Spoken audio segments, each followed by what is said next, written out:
one thing became clear to me as I started doing more experiential stuff, that students could hear about research that shows that certain things happen, especially in recreation. And I'll use camp as an example again, but I can say, I can tell them about research and statistics that speak to how inclusive environments and the opportunity for people to be with each other is a good thing, and look at what the results are. We can look at studies about that, and it's interesting. And I can ask them about their perceptions about people with disabilities, and ask them what experiences they've had in their lives with people with disabilities and what they learned or what they gleaned from those experiences. And I can do that, so we can tap into what they know, we can tap into what they feel. But that alone didn't seem to be what makes the most important piece happen. And it seems that that only happens when they have some kind of an intimate, and I'll say authentic, experience with people, and people that are different than they are, and people that have the life experience that relates to some of the things we were talking about in class.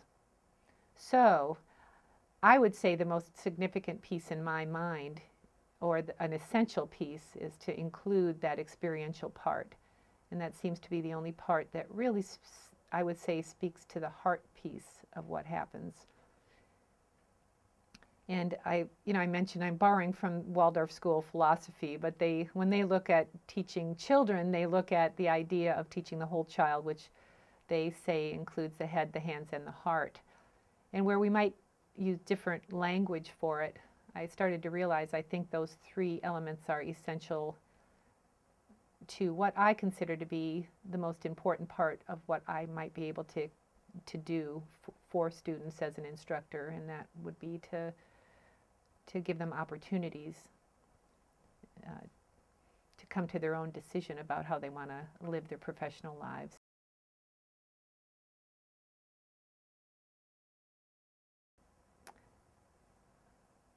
When I started looking into finding a term, in this situation, it was finding a term that would work for my discussion in the portfolio. And that's when the term reverence came up in discussion, and I started looking into it more.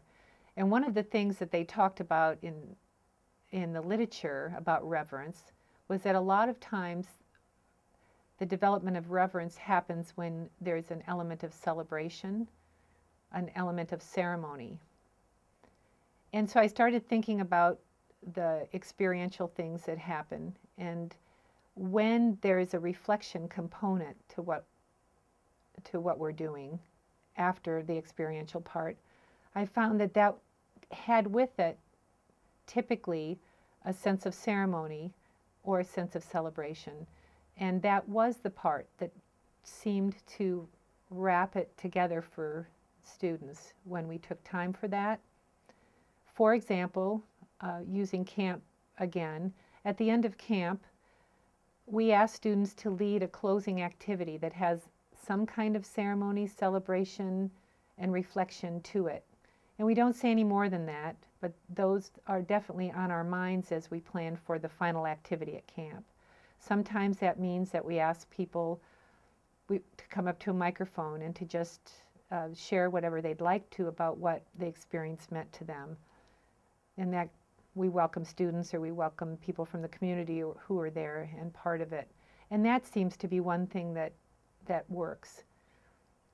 Another example, in the leisure and aging class I teach, they're partnered with an older adult for the quarter, and they talk about things that we discuss in class.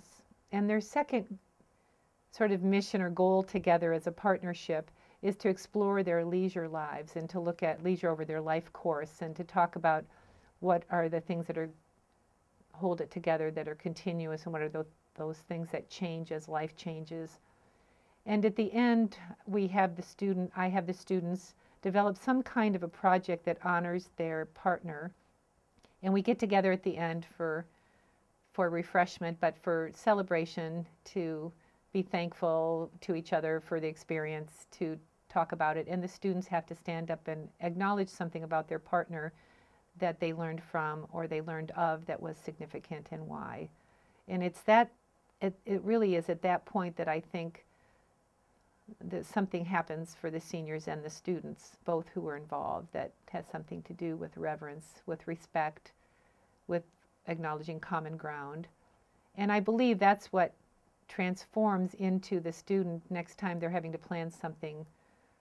At the heart of their decision is at least the acknowledgement that senior adults in their lives have some things unique to that life stage that needs to be considered as you're planning for people. But I do think that piece of it, that ending reflection or celebration, and I think that's takes the hand, head, and heart and pulls it together in some kind of recognition, and that's what I would call ceremony or celebration.